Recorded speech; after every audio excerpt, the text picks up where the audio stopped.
চিংড়ি মাছগুলো ধুয়ে বেছে রেখেছি, এখানে একটা ছিদ্র হয়, ঠিক আছে। এবার এই যে মশলা দেব, কাজু কিশমিশ, একটা টমেটো, পাকা লঙ্কা, পোস্ত আর সরষে। তেল দিলাম, মাছগুলো একটু ভেজে নেব।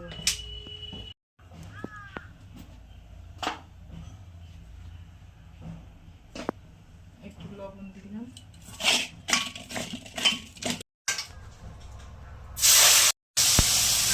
দিয়ে একটু কালো জিরে ফোড়ন দিলাম,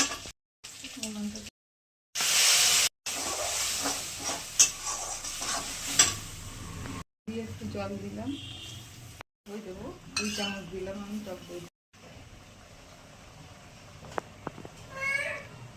লবণ দিলাম,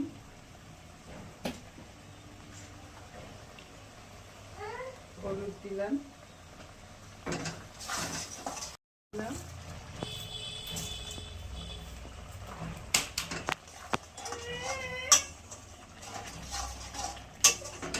কষিয়ে নেবো ভালো করে।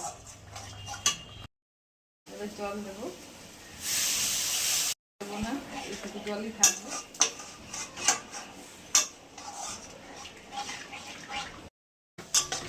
এটা হয়ে গেছে, এটা এবার হলো গরম মশলাটা দিয়ে দেবো।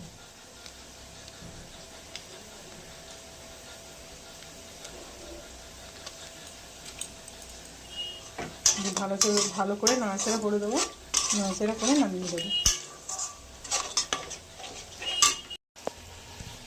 হয়ে গেছে দই